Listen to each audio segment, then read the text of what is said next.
السلام علیکم ورحمۃ اللہ وبرکاتہ نحمدہ ونصلی علی رسولہ الکریم اما بعد فاعوذ باللہ من الشیطان الرجیم بسم اللہ الرحمن الرحیم رب اشرح لی صدری ویسر لی امری واحلل عقدۃ من لسانی یفقہوا قولی اللہم صل علی محمد وعلی آل محمد كما صليت على إبراهيم وعلى آل إبراهيم إنك حميد مجيد اللهم بارك على محمد وعلى آل محمد كما باركت على إبراهيم وعلى آل إبراهيم إنك حميد مجيد اللہ اللہ یعلم، یا کو عین کے ساتھ ملائیں گے تو عین کی آواز ہوگی،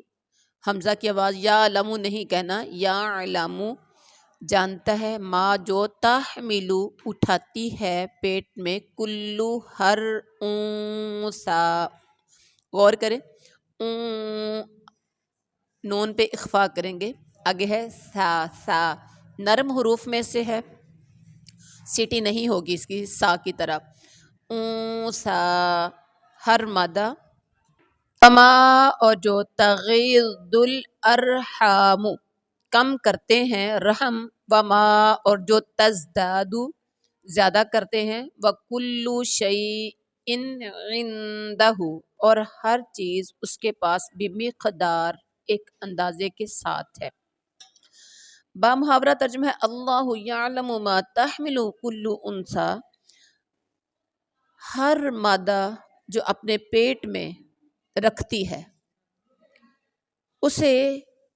اللہ جانتا ہے، وما تفید من الارحام اور رحم جو کچھ کم کرتے ہیں،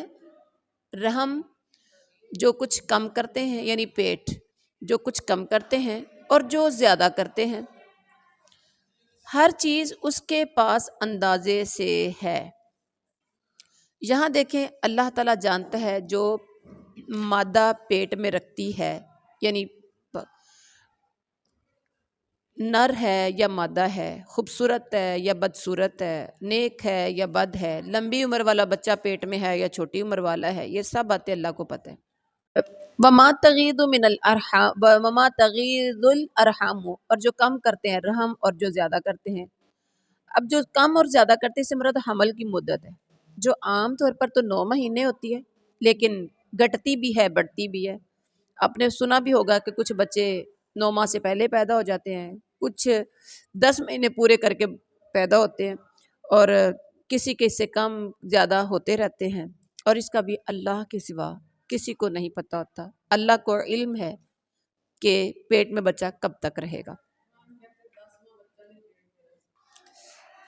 اس کے بعد ہے کہ وَكُلُّ شَيْءٍ عِندَهُ بِمِقْدَار، ہر چیز اس کے پاس اندازے سے ہے، یعنی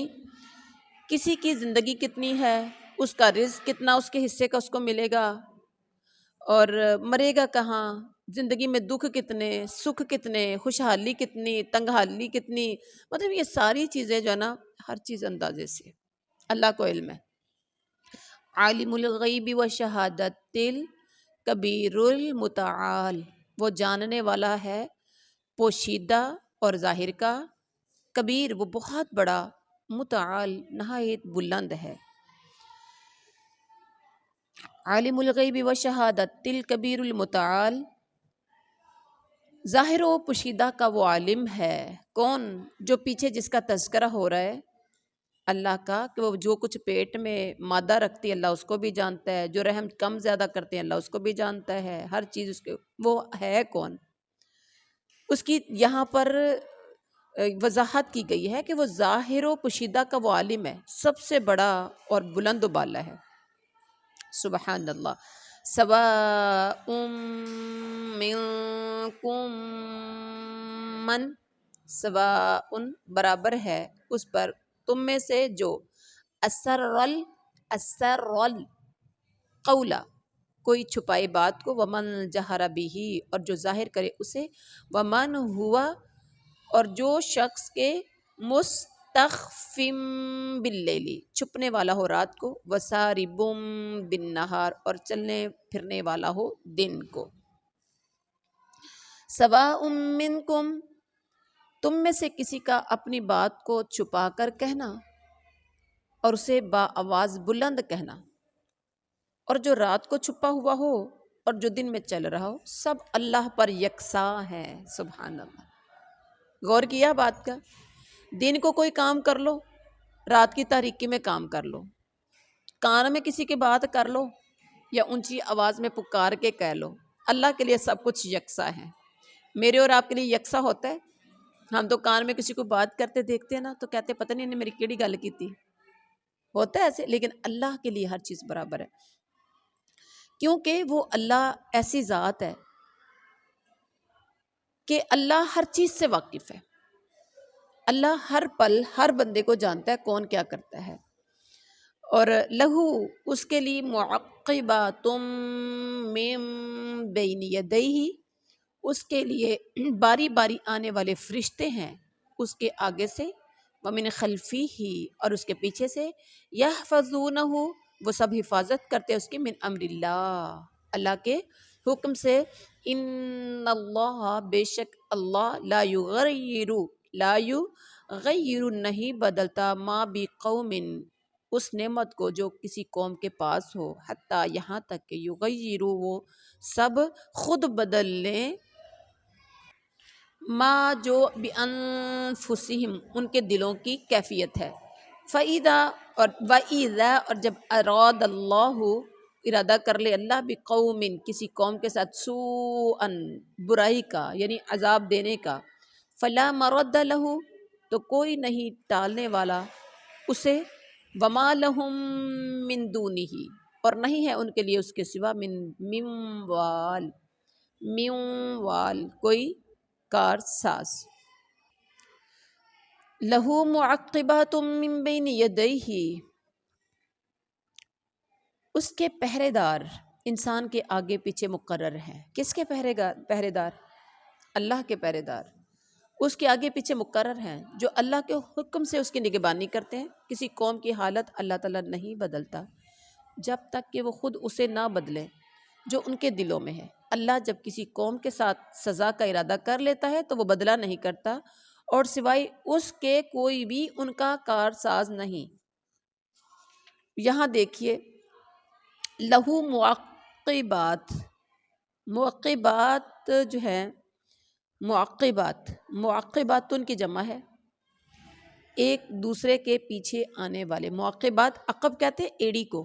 پیچھے ہوتی ہے نا ایڑی، تو معقبات ایک دوسرے کے پیچھے آنے والے، مطلب باری باری فرشتے آنے والے جو ایک کے بعد دوسرا دوسرے کے بعد تیسرا جاتا ہے۔ دن کے فرشتے جاتے ہیں تو شام کے فرشتے آ جاتے ہیں، شام کے فرشتے جاتے ہیں تو دن کے فرشتے اپنی ڈیوٹی ادا کرنے کے لیے آ جاتے ہیں۔ اور پھر اس کے بعد کہا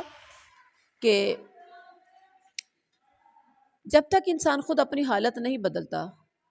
اللہ تعالیٰ بھی نہیں بدلتا۔ یعنی آپ یہاں غور کریں، اللہ تعالیٰ نے اس پہ نا علامہ اقبال نے بڑا خوبصورت شعر لکھا، سیم آیات کی ہی وہ وضاحت کر رہا ہے۔ ترجمہ کیا ہے آپ کا اس کا کہ کسی قوم کی حالت اللہ تعالیٰ نہیں بدلتا جب تک کہ وہ خود اسے نہ بدلیں جو ان کے دلوں میں ہے، یعنی دلوں کے حالات جب تک خود نہیں بدلتے اللہ بھی نہیں بدلتا۔ تو علامہ اقبال نے کیا کہا، خدا نے آج تک اس قوم کی حالت نہیں بدلی، نہ ہو خیال جسے آپ اپنی حالت کے بدلنے کا۔ آپ نے اور میں نے، ہم نے اپنے آپ کو بدلنا ہے، اپنے دلوں کو بدلنا ہے سب سے پہلے۔ تو اگر ہم اپنے آپ کو بدلنا چاہتے تو ہمیں اپنے دل کو بدلنا ہے۔ دل بدلیں گے تو زندگی بدلے گی، دل بدلیں گے تو آپ کی نظر بدل جائے گی، آپ کی زبان بدل جائے گی، آپ کا ہاتھ دکھنے میں وہی ہے، بظاہر سب کو وہی نظر آ رہا ہے۔ اب آپ قرآن پڑھ رہے ہیں، عمل نہیں کرتے، قرآن پڑھ کے غور نہیں کرتے، فکر نہیں کرتے، تدبر نہیں کرتے، تو قرآن پڑھ کے جب آپ غور و فکر نہیں کریں گے تو آپ کا دل نہیں بدلے گا۔ کبھی ایسا ہوتا ہے کوئی چیز ہم پڑھتے ہیں، سنتے ہیں، بڑا غور کرتے ہیں تو دل میں تبدیلی سے اچانک ایک لہر سی اٹھتی ہے کہ نہیں، مجھے ایسا نہیں کرنا اور مجھے ایسا کرنا ہے۔ جو قرآن کہہ رہا ہے مجھے ویسا بننا ہے یا مجھے اس طرح کے بننے کی کوشش کرنا ہے، اس کے لیے آپ تنگ و دو کرنا کو شروع کر دیتے ہیں، اس کے لیے آپ محنت کرتے ہیں، کوشش کرتے ہیں، سٹرگل کرتے ہیں، اس کے لیے آپ کو من کو مارنا بھی پڑتا ہے، خواہشات کو کچلنا بھی پڑتا ہے، اس کے لیے آپ کو کئی لوگوں کی سننی بھی پڑتی ہیں، کیونکہ آپ کا دل بدلا ہے نا، دل بدلتا ہے تو پھر بہت کچھ آپ کو برداشت کرنا پڑتا ہے۔ کوئی بھی کام آپ اپنے حالات کو بدلنا چاہتے ہیں، آپ اپنے حالات کو بدلنا چاہتے ہیں، مجھے بڑا دکھ ہوتا ہے، یقین جانیے آپ کے اس ایریے کی خواتین کو ایسے ہاتھ کر کے نا، زیادہ تر آپ خود جانتے ہیں، مجھے یعنی کہ اتنی وضاحت کی ضرورت نہیں ہے، ایسے ہاتھ کر کے لینے کی بڑی خوشی ہوتی ہے، کھاتے پیتے لوگ ایک دوسرے سے لے لیتے ہیں، لیکن دینے کی خوشی نہیں ہوتی، کام نہیں کرتے، خواتین کام نہیں کرتی، ایسا ہے کہ نہیں ہے؟ کچھ خواتین میں نے دیکھی ہیں گھر گھر جاتی ہیں، سنا ہوگا آپ نے، آپ کے ایریے کی ہیں جن کو آپ بڑا اچھا طریقے سے جانتے ہیں، ایک کے گھر گئی وہاں سے آٹا لے لیا، دوسرے کے گھر گئی وہاں سے چاول لے لیے، جیسے جیسے فصل اٹھتی ہے، کسی کے پاس گئیں کہا آج میرے بچے بالکل بھوکے نے، کسی سے کہا کہ تیل بالکل ختم ہو چکا ہوا ہے، کر کرا کے گھر۔ اور اگر ہم میں سے کوئی بھی کہہ دے کہ آپ کام کرو، آپ کے خیال میں کام کرتی ہیں؟ کام کرتی ہیں؟ نہیں کرتی، کیونکہ کام کرنا بڑا مشکل ہے، کام جسم کے ساتھ ہوگا، جسمانی تھکاوٹ کھپنا پڑے گا، کسی کی سننے بھی پڑیں گی کام کرنے میں، کسی کے لیے محنت کرنی پڑے گی، یا تو گھر جا کے کام کرنا پڑے گا یا گھر بیٹھ کے اپنے آپ کو کام کرنا پڑے گا، اور وہ جو محنت ہے نا ذہنی بھی ہوگی، دماغی ہوگی، جسمانی ہوگی، من مارنا پڑے گا، آنا جانا بھی رک جائے گا۔ اب جس بندی کو، مرد بھی ایسے ہی ہیں جو کام نہیں کرتے اور وہ ادھر ادھر سے لے کے کھا پی جاتے ہیں، جس انسان کو، عورت ہے یا مرد، اس کو بغیر مانگنے کے یعنی کہ بغیر محنت کے مل جاتا ہے، اس کو بغیر محنت کے مل جاتا ہے، تو اللہ کی بندیوں، اللہ کے بندوں سے محنت کرنے کی ضرورت کیا ہے؟ مشکل کام کریں گے تو اس میں کپڑے بھی گندے ہوں گے، پسینہ بھی آئے گا، سمیل بھی آئے گی، حال و بحال بھی ہوں گے۔ تو حالات جب بدلتے ہیں، جب انسان کا دل بدلتا ہے، اور انسان کوشش کرے کہ میں نے کسی کے دروازے پہ لینے نہیں جانا، میں نے اپنے حالات خود بدلنے ہیں، اللہ سے مدد کی دعا کرے، کوشش کرے، ہاتھ اٹھائے، دعا کرے، نماز پڑھے، مانگے اللہ سے، پھر ساتھ کوشش کرے کام کرنے کی، پھر اللہ جو دے گا نا، وہ تھوڑا ہو یا زیادہ، میرا رب اسی میں برکت ڈال دے گا۔ تو لیکن اللہ تعالیٰ سب کے حال پہ رحم فرما دے۔ کاروبار کا سلسلہ ہو تو اللہ نے اس قوم کی حالت نہیں بدلی جسے اپنی حالت آپ بدلنے کا خیال نہ ہو۔ ایک بات، کاروبار آپ کے گھر میں چل کے نہیں آتا، محنت آپ کے گھر میں چل کے نہیں آتی کہ بھی کر لو مینوں، ٹھیک ہے، نہیں نہ ہوتا ایسے ہی۔ ایسے ہی آپ اگر بے نمازی ہیں تو نمازی بننے کے لیے آپ کو اپنا دل بدلنا پڑے گا، آپ بے دین ہیں تو دین کی طرف آنے کے لیے آپ کو دل بدلنا پڑے گا، ایسا ہی ہے نا۔ دلوں کی کیفیت بدلنے کے لیے کیا کرنا ہے؟ آپ کو قرآن پڑھنا ہے، آپ کو قرآن کے قریب جانا ہے، قرآن کے اندر سکون بھی ہے، محبت بھی ہے، تسلی بھی ہے، قرآن کے اندر آپ کے لیے وہ کچھ ہے، یقین جانیے، جو آپ چاہتے ہیں، لیکن ہم اس سے دور بھاگتے ہیں۔ اس کی وجہ یہ ہے ہمارا قرآن کے ساتھ تعلق مضبوط نہیں ہے، اور ہم در بدر کی ٹھوکریں کھاتے رہتے ہیں، اور زیادہ کرتے ہیں تو وظیفہ پوچھنے نکل جاتے ہیں، زیادہ کرتے ہیں تو حالات بدلنے کے لیے ہم مولویوں کے پاس چلے جاتے ہیں، اپنے آپ کو نہیں بدلتے، خود کو ہمیں بدلنا ہے۔ والذی یریکم، اچھا ایک اور بات آگے ہے، جب اللہ تعالیٰ کسی قوم کے ساتھ عذاب کا ارادہ کرتے تھا، کسی قوم کو عذاب دینے کا، تو اسے کوئی ٹال نہیں سکتا، اسے کوئی ٹال نہیں سکتا، اور یہ بھی بات بھی ایسے ہی ہے، اللہ کی ذات ہے، جب لے آتی ہے عذاب کا کسی قوم پر تو دنیا کی کوئی طاقت اس کو ٹال نہیں سکتی، کچھ بھی کر لے، جتنی مرضی کوششیں انسان۔ قوم تھی جس پر عذاب آیا ٹل گیا تھا، وہ حضرت یونس علیہ السلام کی قوم تھی، باقی کسی اور پر عذاب آ کے، کوئی مصیبت آ کے ٹلی نہیں ہے، جو آیا ہے پھر وہ آ کے ہی رہا ہے۔ اور اس کے بعد فرمایا والذی وہی ذات ہے جو یریکم دکھاتا ہے تمہیں البرق بجلی خوف مطمع ڈرانے اور امید دلانے کے لیے وینشئ السحاب الثقال اور وہ پیدا کرتا ہے بھاری بادل والذی یریکم البرق وہ اللہ ہی ہے جو تمہیں بجلی کی چمک اڑانے جو بجلی کی چمک ڈرانے اور امید دلانے کے لیے دکھاتا ہے اور بھاری بادلوں کو پیدا کرتا ہے اچھا ڈرانے اور امید دلانے کے لیے تمہیں کیا کرتا ہے وہ دکھاتا ہے کیا بجلی کی چمک ہو وہ کیسے پتہ ہے کسی کو یعنی جس سے اگر آپ راستے میں سفر کر رہے ہوں گے ٹھیک ہے تو آپ جب دیکھتے ہیں بجلی چمکتی ہے تو ڈرتے ہیں نا یعنی مسافر راہ گیر ڈرتے ہیں اور گھروں میں مقیم جو لوگ ہوتے ہیں ان کو ڈر نہیں ہوتا بلکہ کیا ہوتا ہے کاشتکار اس سے برکت کی امید رکھتے ہیں کہ بارش ہوگی تو کیا ہوگا فصلیں اگیں گی اور جب فصل اگتی ہے بارش برستی ہے فصل اگتی ہے تو وہ زیادہ اچھا ہوتا ہے فصلوں کے لیے جانوروں کے لیے سب کے لیے بارش کا برسنا بہت زبردست ہے اور وہ بھاری بادلوں کو پیدا کرتا ہے بھاری بادلوں سے مراد وہ بادل ہیں جن میں بارش کا پانی ہوتا ہے بھاری بادل جن میں بارش کا پانی ہوتا ہے اور اس کے بعد فرمایا وَيُسَبِّحُ الرَّعْدُ سبحان اللہ غور کریے گا آج وَيُسَبِّحُ الرَّعْدُ اور تسبیح کرتی ہے گرج بحمدہ اس کی تعریف کے ساتھ والملائکۃ اور فرشتے بھی من خیفتی اس کے خوف سے ویرسل اور وہ بھیجتا ہے صواعق عربی پڑھیں گے ویرسل الصواعق کڑکتی بجلیاں فیصیبو پھر وہ ڈال دیتا ہے بہا ان کو من یشاء جس پر چاہتا ہے وہم اور وہ یجادلون فی اللہ وہ جھگڑا کرتے ہیں اللہ کے بارے میں وہ شدید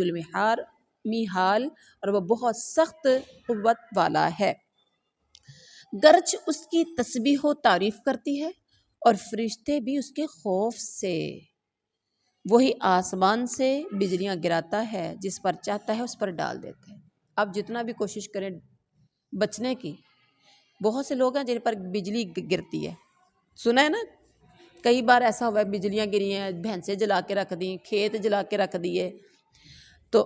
جس پر چاہتا ہے ڈالتا ہے کفار اللہ کے متعلق لڑ جھگڑ رہے ہیں اور اللہ بڑا سخت قوت والا ہے یہاں دیکھیں گرج اس کی تعریف و تسبیح کرتی ہے اور فرشتے بھی اس کے خوف سے تسبیح و تعریف کرتے ہیں اچھا یہاں جیسے ایک اور جگہ پر سورۃ بنی اسرائیل میں فرمایا تھا وَإِن مِّن شَيْءٍ إِلَّا يُسَبِّحُ بِحَمْدِهِ ہر چیز ہر میں آج کل شیء ہر چیز ہر دنیا کی کوئی ایسی چیز نہیں ذرا ہر چیز اللہ کی تسبیح بیان کرتی ہے ٹھیک ہے اور ہم اب آگے بنی اسرائیل میں اس کی تفصیل مزید پڑھیں گے ہر چیز اللہ کی تسبیح بیان کرتی ہے اور فرشتے بھی اس کے خوف سے وہی آسمان سے بجلیاں گراتا ہے جس پر ڈال دیتا ہے چاہتا ہے اس کے ذریعے سے جس کو چاہتا ہے بجلی ڈالتا ہے تو بندہ وہ ہلاک ہو جاتا ہے جل جاتا ہے نا فوری اور اس کے بعد کیا ہے اللہ بڑے سخت قوت والا ہے میحال کے معنی قوت مواخذہ تدبیر کے کیے گئے ہیں یعنی وہ بڑی قوت والا نہایت مواخذہ کرنے والا پکڑ کرنے والا اور تدبیر کرنے والا ہے اللہ تدبیر کرتا ہے کب کس کو کہاں پکڑنا ہے اس کے بعد لہو اسی کے لیے ہے دعوت الحق سچی پکار والذین اور جنہیں یدعون وہ پکارتے ہیں من دونہ اس کے سوا لا یستجیبون نہیں وہ سب جواب دیتے لہو ان کو بشیء کچھ بھی الا مگر کباستی اس شخص کی طرح کہ جو پھیلانے والا ہو کفیہ اپنی دونوں ہتھیلیاں الی الماء پانی کی طرح بیٹھ جائے نیچے لیبلغا تاکہ وہ پانی پہنچ جائے فاہو اس کے منہ تک وما ہوا اور نہیں وہ ببالغی ہی ہرگز پہنچنے والا اس کے منہ تک وما دعاء الکافرین اور نہیں ہے کافروں کا پکارنا الا فی ضلال مگر گمراہی یہاں دیکھیں لہو دعوت الحق اسی کو پکارنا حق ہے جو لوگ اوروں کو اس کے سوا پکارتے ہیں وہ ان کی پکار کا کچھ بھی جواب نہیں دیتے مگر جسے کوئی شخص اپنے دونوں ہاتھ پانی مگر جیسے یعنی پیچھے دیکھیں جو لوگ اوروں کو اللہ کے سوا پکارتے ہیں وہ ان کی پکار کا کچھ بھی جواب نہیں دیتے، مگر جیسے کوئی شخص اپنے دونوں ہاتھ پانی کی طرف پھیلائے ہوئے ہو، اس کے منہ میں پڑ جائے، پانی دور پڑا ہے ایسے ہاتھ پھیلائے کہ اس کے منہ میں پڑ جائے، حالانکہ وہ پانی اس کے منہ میں پہنچنے والا نہیں۔ ان منکروں کی جتنی پکار ہے سب گمراہی ہے۔ آپ کو ترجمے سے سمجھ آ گئی ہوگی، یعنی اللہ تعالیٰ کو چھوڑ کر دوسروں کو مدد کے لیے جو پکارتے ہیں ان کی یہاں مثال دی گئی ہے، جیسے کوئی شخص دور سے پانی کی طرف اپنے دونوں ہاتھ پھیلا کر پانی پانی کہے اور وہ سمجھے کہ میرا پانی پانی کرنے سے، ہاتھ پھیلانے سے پانی میرے منہ تک آ جائے گا، تو ظاہری بات ہے کہ پانی ایک بے شعور مائع چیز ہے، نہ اسے وہ سنتا ہے، پانی سنتا ہے، اور نہ وہ چل کے خود آتا ہے۔ اسے پتہ ہی نہیں کہ ہتھیلیاں پھیلانے والے کی حاجت کیا ہے، اسے پتہ ہی نہیں کہ یہ پیاسا ہے یا نہیں ہے، نہ اسے یہ پتہ ہے کہ مجھ سے وہ اپنے منہ تک پہنچنے کا مطالبہ کر کیا رہا ہے، اور نہ اس میں یہ قدرت ہے کہ اپنی جگہ سے حرکت کر کے اس کے ہاتھ یا منہ تک خود ہی پہنچے۔ اسی طرح یہ مشرک اللہ کے سوا جن کو پکارتے ہیں انہیں نہ یہ پتہ ہے کہ کوئی انہیں پکار رہا ہے، اس کی کوئی فلاں حاجت ہے، نہ اس حاجت روائی کی ان میں کوئی قدرت ہے۔ کتنی خوبصورت مثال دیا مشرکوں کے لیے، لیکن اس کے باوجود اگر کسی کو سمجھ نہ آئے، سمجھنے والے سمجھ گئے اور چپ رہے ندان، تو یہاں چپ کیا رہنا ہے، بے عقل رہے ندان۔ اس کے بعد ہے وَلِلَّهِ يَسْجُدُ، اور اللہ ہی کے لیے ہے، یا وَلِلَّهِ اور اللہ ہی کے لیے یسجد سجدہ کرتا ہے، من فی السماوات والارض جو آسمانوں میں ہے اور زمین میں ہے، طوعا خوشی سے، وَكَرْهًا وَظِلَالُهُمْ اور نہ خوشی سے،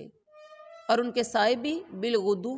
والآصال صبح کو اور شام کو۔ یہاں آیت سجدہ آ گئی ہے، آپ سب نے سجدہ کرنا ہے، ٹھیک ہے، اور سجدے کی دعا پڑھنی ہے، سجد وجہی للذی خلقہ وصورہ وشق سمعہ وبصرہ بحولہ وقوتہ فتبارک اللہ احسن الخالقین۔ اور اللہ ہی کے لیے زمین اور آسمان کی سب مخلوق خوشی اور ناخوشی سے سجدہ کرتی ہے، اور ان کے سائے بھی صبح و شام۔ اب غور کیجئے، یہاں پر خوشی اور ناخوشی سے اللہ کو کیا کرتے ہیں، سب ہر چیز سجدہ کرتی ہے۔ اس آیت کریمہ میں اللہ تعالیٰ کی عظمت و قدرت کا بیان ہے کہ ہر چیز پر اس کا غلبہ ہے اور ہر چیز اس کے ماتحت اور اس کے سامنے سجدہ ریز ہے، چاہے مومنوں کی طرح خوشی سے کرے یا مشرکوں کی طرح ناخوشی سے کرے۔ خوشی اور ناخوشی، یعنی مومن خوشی سے کرتے ہیں، مشرک ناخوشی سے، اور ان کے سائے بھی صبح و شام سجدہ کرتے ہیں۔ جیسے سورۃ النحل میں کہا، کیا انہوں نے نہیں دیکھا کہ اللہ نے جو چیز بھی پیدا کی ہے ان کے سائے اپنے دائیں اور بائیں سے اللہ تعالیٰ کو سجدہ کرتے ہیں اور وہ عاجزی کرتے ہیں۔ اس سجدے کی کیفیت کیا ہے یہ اللہ بہتر جانتا ہے۔ آپ چلتے پھرتے ہو تو آپ کا سایہ ہوتا ہے، اس کا مطلب ہے آپ کا سایہ اللہ کو سجدہ کرتا ہے۔ گھروں کے سجدے ہوتے ہیں، مکانوں کے، دیواروں کے، درختوں کے، ہر چیز کا سایہ ہوتا ہے۔ ہر وہ چیز جس کا سایہ ہے، وہ سایہ اصل میں اللہ کو سجدہ کر رہے ہیں، لیکن کیفیت اللہ کی ذات جانتی ہے۔ پہلے پتہ تھا کسی کو؟ نہیں کرتا۔ اللہ اکبر۔ دوسرا مفہوم اس کا یہ بھی ہے کہ کافر سمیت تمام مخلوق اللہ کے حکم کے تابع ہے، کسی میں اس سے سرتابی کی، اس کی نافرمانی کی مجال نہیں ہے۔ اللہ تعالیٰ کسی کو صحت دے، بیمار کرے، غنی کر دے، فقیر کر دے، زندگی دے دے، موت دے دے، تو ان تمام کاموں میں کسی کافر کو بھی انکار کی مجال نہیں ہے۔ ایسا ہے کافر کو موت آتی ہے تو کہتا ہے میں نہیں مرنا، میں نہیں مرنا، ایسا ہوتا ہے؟ اور اللہ چاہے تو رزق بہت دے دے، اللہ چاہے تو رزق چھین لے، تو وہ کہتا ہے کہ بھی میرا کو کٹ کیتے؟ نہیں، یہ اللہ کی ہر کام میں اللہ کی حکمت۔ اس کے بعد ہے قل کہہ دیجئے، من رب السماواتی کون ہے رب آسمانوں والارض اور زمین کا۔ قل اللہ کہہ دیجئے اللہ، قل کہہ دیجئے افتخذتم، یہی ہے نا، افتخذتم من دونہ، کیا تم نے بنا رکھے ہیں اس کے سوا اولیاء کچھ کارساز، لا یملکون جو کہ نہیں وہ سب اختیار رکھتے، لانفسہم اپنے نفسوں کے لیے، نفعا ولا ضرا نفع کا اور نہ نقصان کا۔ قل کہہ دیجئے هل یستوی الاعمی والبصیر کیا برابر ہوتے ہیں اندھا اور دیکھنے والا، کیا حل کیا تستوی الظلمات والنور برابر ہوتے ہیں اندھیرے اور روشنی، یا جعلوا للہ انہوں نے بنا رکھے ہیں اللہ کے لیے شرکاء ایسے شریک، خلقو انہوں نے پیدا کی ہے خلقی اس کے پیدا کرنے کی طرح، فتشابہ الخلق تو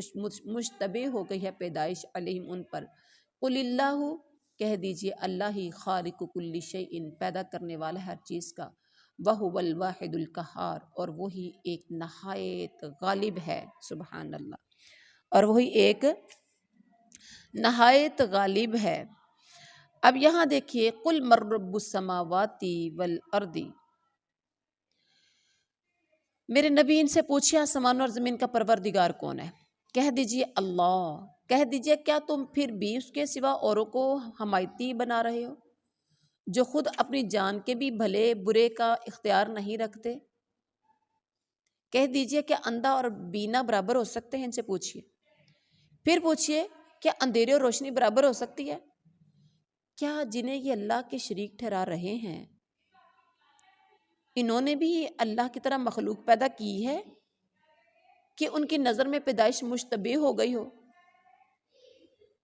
کہہ دیجئے کہ صرف اللہ ہی تمام چیزوں کا خالق ہے، وَهُوَ الْوَاحِدُ الْقَهَّارُ اور وہی ایک نہایت غالب ہے، زبردست ہے۔ اب یہاں اللہ نے کہا اپنے نبی سے کہ میرے نبی آپ ان سے سوال کیجئے زمین و آسمان کا پروردگار کون، پھر خود ہی کہیے کہ اللہ ہے۔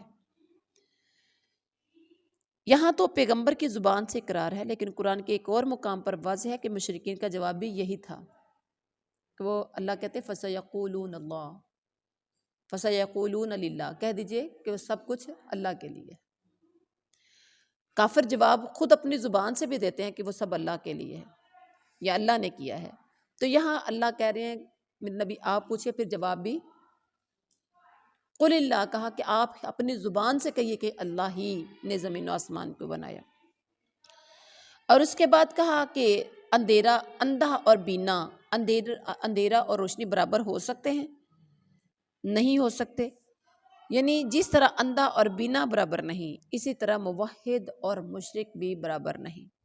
اس لیے موحد کا دل توحید کی بصیرت سے معمور ہے جبکہ مشرک سے محروم ہوتا ہے، موحد کی آنکھیں ہیں، وہ توحید کا نور دیکھتا ہے، مشرک کو یہ نور توحید نظر نہیں آتا، اس لیے وہ اندھا ہے۔ اسی طرح جیسے اندھیرے اور روشنی برابر نہیں ہو سکتے، ایک اللہ کا پجاری جس کا دل نورانیت سے بھرا ہوا ہو اور ایک مشرک جو جہالت اور توہمات کے اندھیروں میں بھٹک رہا ہو، دونوں برابر نہیں ہو سکتے۔ اور پھر اس کے بعد کہا کہ ایسی بات نہیں ہے، یہ کسی شبے کا شکار ہو گئے بلکہ یہ مانتے ہیں کہ ہر چیز کا خالق صرف اور صرف اللہ ہی ہے۔ کیا انہوں نے کوئی اور مخلوق پیدا کی ہے کہ وہ مشتبہ ہو گئی ہے، یعنی کچھ انہوں نے بنائے کچھ انہوں نے بنائے تو اب ان کو سمجھ نہیں آتی کہ ہم نے کون سے بنائے ہیں، نہیں، ایسا تو ہے ہی نہیں ہے، ہر چیز کا خالق و مالک صرف اور صرف اللہ واحد ہے۔ اس کے بعد فرمایا انزل من السماء ماء، اس نے اتارا آسمان سے کچھ پانی، فسالت تو بہہ پڑی، اودیتم بقدرہا وادیاں اپنے اندازے کے ساتھ، فاحتمل السیل پھر اٹھا لیا سیلاب نے، زبد الرابیہ زبدن جھاگ، رابین ابھرا ہوا، ومما اور ان چیزوں میں سے جو یوقدون وہ سب تپاتے ہیں علیہ اس پر، فی النار آگ میں، فی النار ابتغاء آگ میں تلاش کرنے کے لیے، حلیاتن زیور، او متاعن یا سامان، زبدن جھاگ ہے، زبدن مثلہ جھاگ ہے اس سیلاب کے جھاگ کی طرح، کذالک اسی طرح یضرب اللہ الحق بیان کرتا ہے اللہ حق والباطل اور باطل کی۔ فَأَمَّا الزَّبَدُ پھر جو جھاگ ہے فَيَذْهَبُ جُفَاء تو وہ چلا جاتا ہے بیکار۔ وہ اما اور رہی ما ینفع وہ چیز جو نفع دیتی ہے ناس لوگوں کو، فَيَمْكُثُ تو وہ ٹھہر جاتی ہے پھر ارض زمین میں۔ کذالک اسی طرح یضرب اللہ الامثال اللہ بیان کرتا ہے مثالیں۔ اب بامحاورہ ترجمہ ہے کہ اسی نے آسمان سے پانی برسایا، پھر اپنے اپنے اندازے کے مطابق نالے بہہ نکلے۔ جب اللہ نے زمین آسمان سے پانی برسایا تو پھر کیا ہوا؟ اپنے اپنے اندازے کے مطابق نالے بہہ نکلے، پھر پانی کے ریلے نے اوپر چڑھے جھاگ کو اٹھا لیا۔ کبھی غور ویسے کریں، پانی کا ریلا آتا ہے، نہر چلتی ہے یا چھوٹی نہریں چلتی ہیں تو شروع میں کیا ہوتا ہے؟ جھاگ ہوتی ہے، اوپر گند ہوتا ہے، ایسا ہوتا ہے نا؟ تو کیا ہوتا ہے پھر پانی کے ریلے نے اوپر چڑھے جھاگ کو اٹھا لیا، اور اس چیز میں بھی جس کو آگ میں ڈال کر تپاتے ہیں زیور یا ساز و سامان کے لیے، اسی طرح کے جھاگ ہوتے ہیں، ہنڈیا بناتے ہیں اوپر جھاگ آتی ہے، زیور تپاتے ہیں اس کے اوپر جھاگ آتی ہے، اور بھی جو چیز تپائی جاتی ہے اس کے اوپر جھاگ بنتی ہے۔ اسی طرح اللہ حق اور باطل کی مثال بیان فرماتا ہے۔ اب جھاگ، غور کریں ذرا، اب جھاگ تو نکارا ہو کر چلا جاتا ہے، ختم ہو جاتا ہے نا، آہستہ آہستہ آگے آگے چلا جاتا ہے، جھاگ نکارا ہو کر چلا جاتا ہے، لیکن جو لوگوں کو نفع دینے والی چیز ہے وہ زمین میں ٹھہری رہتی ہے، پانی اور زیور جو تپاتے ہیں یا سامان وہ رہ جاتا ہے، اور جو جاگ ہوتی ہے وہ ختم ہو جاتی ہے نا۔ کبھی گوشت پکاتے ہیں آپ لوگ، بڑا گوشت بنائیں، مٹن یا بیف، تو آپ نے دیکھا ہوگا اس کے اوپر بھی سٹارٹ میں ایک جاگ سی بنتی ہے، نالیاں نولیاں نو چھاڑ دو جو نہیں سمجھ آ رہی تھی، ٹھیک ہے؟ آپ کے گھر کی ہنڈیا سے مثال دے رہی ہوں، گوشت بناتے ہو تو گوشت کے اوپر پہلے ایک جاگ سی بنتی ہے، اور وہ موٹی موٹی تھوڑی سی ابری ہوتی ہے، اور ہم محسوس کر رہے ہوتے ہیں کہ شاید یہ میل کچیل ہے، یعنی گوشت والا جب گوشت بناتا ہے کوئی پھٹا گندا ہوگا، کوئی جگہ گندی ہوگی، ہم تو یہی سمجھ رہے ہوتے ہیں نا۔ حالانکہ ہم قربانی والے دن بھی قربانی کرتے ہیں، اس دن بھی گوشت جتنا بھی صاف ہم اپنے گھر میں بناتے ہیں، اس کے باوجود اوپر جاگ آتی ہے، وہ پکنے کی وجہ سے جاگ سی بنتی ہے، اور وہ تھوڑی دیر کے لیے رہتی ہے۔ کچھ لوگ ہوتے ہیں اوپر سے جاگ کو اتار کے سائڈ پہ کر دیتے ہیں، کچھ ایسے ہوتے ہیں کہ ایک بار رکھ کے تو پھر بھول گئے، آہستہ آہستہ پکن دو، ٹھیک ہے؟ اچھا، جھاگ ختم ہو جاتی ہے کچھ ٹائم کے بعد، اور جب آپ کا سالن بنتا ہے تو بغیر جھاگ کے ہوتا ہے نا، تو جو اصل چیز ہوتی ہے وہ نیچے رہ جاتی ہے اور جھاگ اوپر سے خود ہی ختم ہو جاتی ہے۔ اسی طرح ہی بالکل ہے کہ جو چیز لوگوں کو نفع دینے والی چیز ہے وہ زمین میں ٹھہری رہتی ہے، اسی طرح اللہ تعالیٰ مثالیں بیان کرتا ہے۔ اب یہاں دیکھیے کہ اللہ تعالیٰ آسمان سے پانی برساتا ہے، اور جو نالے ہیں وہ اپنے اپنے اندازے کے مطابق بہہ نکلتے ہیں۔ بقادہ ریحا کا لفظ بولا ہے، بقادہ ریحا، نالے بہہ پڑتے اپنے اپنے اندازے کے مطابق۔ اپنے اندازے کے مطابق کا مطلب ہے کہ نالے یعنی وادی وہ پہاڑ کے درمیان کی جگہ کے لیے جتنا پانی ان کو چاہیے ہوتا ہے اتنا وہ لے لیتا ہے، یعنی نزول قرآن کو جو ہدایت اور بیان کا جامع ہے، بارش کے نزول سے تشبیہ دی ہے۔ یہاں غور کرنے والی بات ہے، قرآن کے نازل ہونے کو بارش کے اترنے کے ساتھ کیا دی ہے؟ تشبیہ دی ہے، بارش کے نزول سے تشبیہ ہے، اس لیے کہ قرآن کا نفع بھی بارش کے نفع کی طرح عام ہے، اور وادیوں کو تشبیہ دی ہے دلوں کے ساتھ، اس لیے کہ وادیوں نالوں میں پانی جم کر ٹھہرتا ہے، جس طرح قرآن اور ایمان مومنوں کے دلوں میں قرار پکڑتا ہے۔ یہاں آپ کو اتنی ڈیپ بات سمجھ میں آئی تھی جب آپ نے ترجمہ پڑھا؟ نہیں پتہ چلا نا؟ اب آپ کو سمجھ آئی ہے کہ یہ وادیاں ہمارے دل ہیں، اور جو نالا جو پانی لیتا ہے تو یہ کیا ہے؟ یہ قرآن کا علم ہے۔ اب آپ نے بھی دیکھنا ہے کہ یہ ہم جو پڑھ رہے ہیں ہمارے دل کتنا اس کو قبول کرتے ہیں۔ تو اس کے بعد ہے اور اس میں اس میں بھی جس کو آگ میں ڈال کر تپاتے ہیں زیور یا ساز و سامان کے لیے، اسی طرح کے جھاگ ہیں جو میں نے پہلے بھی آپ کو مثال دی تھی۔ تو مطلب یہ ہے کہ جھاگ سے جو پانی کے اوپر آ جاتا ہے، ہوائیں کچھ اڑا کے لے جاتی ہیں، کچھ ختم ہو جاتی ہے خود بخود، اور کفر اس سے مراد ہے جو جاگ ہی کی طرح اڑ جانے والا، ختم ہو جانے والا ہے۔ کفر جو ہے وہ جھاگ کی طرح ختم ہو جاتا ہے۔ اور پھر اس کے بعد ہے دوسری جو مثال دی تھی کہ جو آگ میں جیسے ساز و سامان کو تپاتے ہیں، اور اس طرح سے تانبے، پیتل، سیسے یا سونے چاندی کو زیور یا سامان وغیرہ بنانے کے لیے آگ میں جب تپایا جاتا ہے تو اس پر بھی جاگ آ جاتی ہے۔ اس جاگ سے مراد میل کچیل ہوتی ہے جو ان دھاتوں کے اندر ہوتا ہے۔ میل کچیل آگ میں تپانے سے وہ جاگ کی شکل میں اوپر آ جاتا ہے، پھر یہ جاگ بھی دیکھتے دیکھتے ختم ہو جاتے ہیں اور دھات کی اصلی شکل باقی رہ جاتی ہے۔ اور اس کے بعد کہا کہ اسی طرح اللہ حق و باطل کی مثال بیان کرتا ہے۔ كَذَلِكَ يَضْرِبُ اللَّهُ الْحَقَّ وَالْبَاطِلَ، اسی طرح اللہ حق اور باطل کی مثال بیان کرتا ہے۔ یعنی جب حق اور باطل کا آپس میں اجتماع اور ٹکراؤ ہوتا ہے تو باطل کو اس سے ثبات اور دوام نہیں ہوتا۔ جس طرح سیلابی ریلے کا جھاگ پانی کے ساتھ دانتوں کا جھاگ جن کو آگ میں تپایا جاتا ہے دانتوں کے ساتھ باقی نہیں رہتا، یعنی سیلابی ریلے کے ساتھ اس کی جھاگ باقی نہیں رہتی، اور جو سامان تپایا جاتا ہے اس کا جھاگ اس کے ساتھ باقی نہیں رہتا،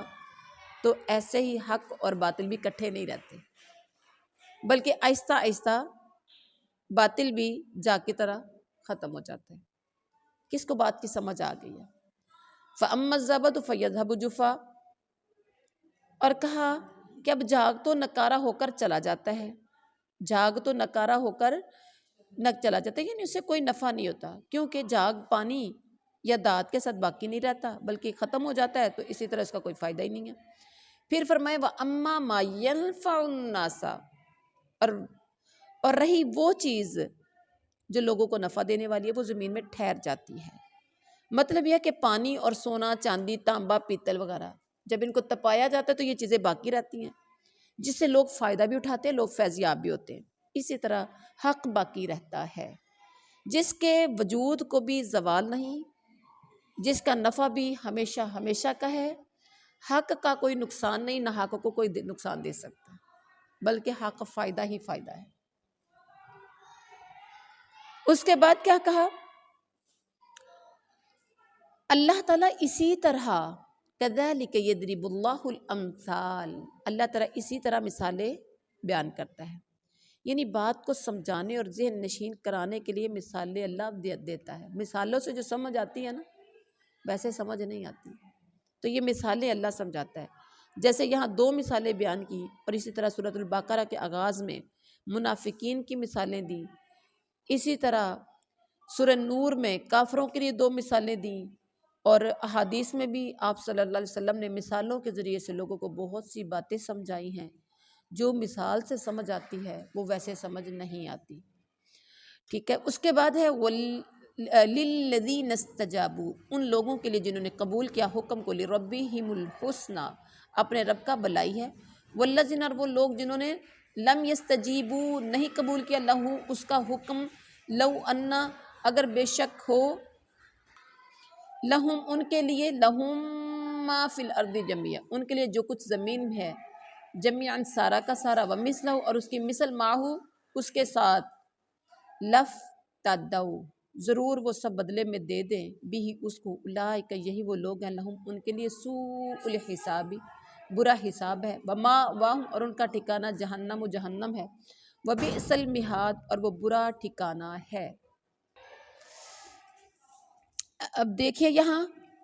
لِلَّذِينَ اسْتَجَابُوا لِرَبِّهِمُ الْحُسْنَى، جن لوگوں نے اپنے رب کے حکم کی بجا آوری کی، اپنے رب کا حکم مانا، ان کے لیے بھلائی ہے، اور جن لوگوں نے اس کی حکم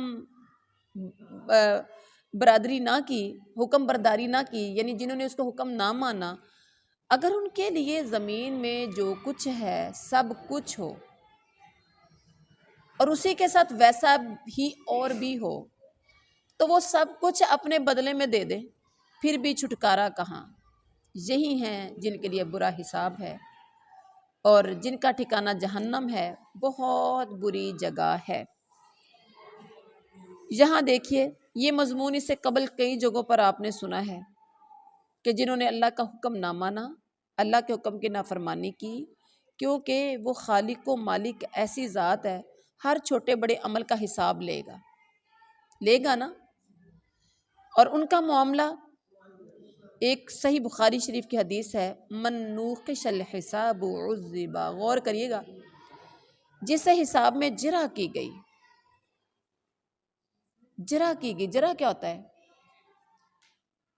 عدالت میں بھی جرح ہوتی ہے نا، بحث مباحثہ، چھان بین، تو حدیث میں آتا ہے من نوقش الحساب عذب، جس کے حساب میں چھان بین کی گئی اس کا بچنا مشکل ہو گیا، وہ عذاب سے دوچار ہو کر ہی رہے گا، کہ آئینہ دار ہوگا۔ یعنی آپ دیکھیں اسی کے لیے فرمایا کہ اس کا ٹھکانہ جہنم ہو، اسی کا ٹھکانہ جہنم ہوگا، کس کا؟ جس کے حساب میں چھان بین کی گئی۔ اور اللہ تعالیٰ نے جب چاہے، جس وقت چاہے اور جس سے چاہے لے سکتا ہے حساب۔ کوئی یہ نہیں کہہ سکتا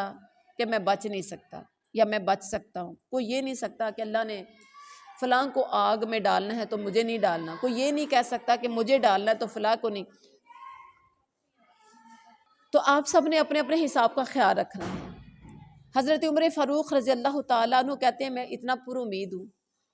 اگر کہا جائے کہ ساری خلقت یعنی جہنم میں جائے گی، صرف ایک بندہ ہوگا جس کو آج اللہ نے جنت میں داخل کرنا ہے، تو مجھ عمر کو اتنی امید ہے کہ میں کہوں گا کہ وہ جنتی بندہ میں ہی ہوں گا۔ اور اللہ کا اتنا خوف بھی ہے مجھے، اتنا مجھے ڈر بھی ہے کہ اگر کوئی کہے، اگر اللہ کہے کہ آج سارے جنتی ہیں صرف ایک جہنمی ہے، تو مجھے ڈر لگتا ہے کہ شاید وہ جہنمی میں ہوں گا۔ اللہ کا ہمیں خوف بھی ہونا چاہیے اور خوف کے ساتھ ہمیں امید بھی ہونی چاہیے،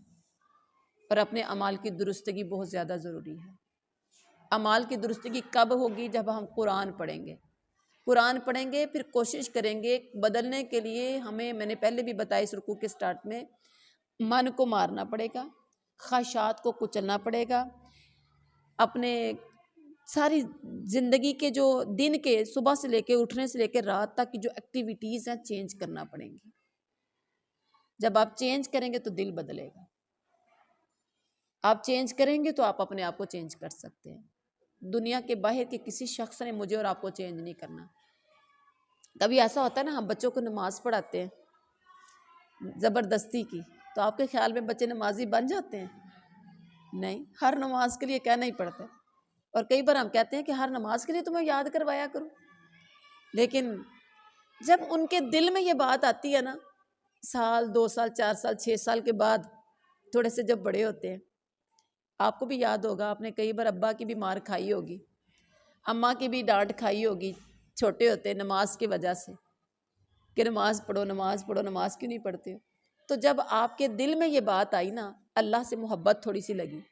رسول صلی اللہ علیہ وسلم کی سمجھ آئی، قرآن سے لگاؤ تھوڑا سا ہوا، کوئی دین سننے کی وجہ سے، جمعے پڑھنے کی وجہ سے، درس سننے کی وجہ سے، کوئی اچھی اچھی پوسٹیں پڑھنے کی وجہ سے، تو ہوا یہ کہ آپ کا دل بدلا، تو آپ نمازی ہو گئے، پھر اماں کو کہنے کی ضرورت نہیں پیش آئی، ابا کو کہنے کی ضرورت نہیں پیش آئی۔ ایسا ہے، اور الحمدللہ کسی کو کہنے کی ضرورت نہیں ہوتی۔ تو وہ یہ ہے کہ زبردستی کا جو عمل ہے نا، وہ نہیں ہوتا، دل بدلے گا تو یہ سب کچھ بدل جائے گا۔ دعا کریے اللہ تعالیٰ ہمارے دلوں کو دین کی طرف پھیر دے۔ یا مصرف القلوب صرف قلوبنا علی طاعتک، یا مصرف القلوب صرف قلوبنا علی دینک، اللہ ہمیں اپنے دین کی پر اور اپنے اطاعت پر ہمارے دلوں کو پھیر دے۔ سبحان ربک رب العزت عما یصفون وسلام علی المرسلین والحمد للہ رب العالمین۔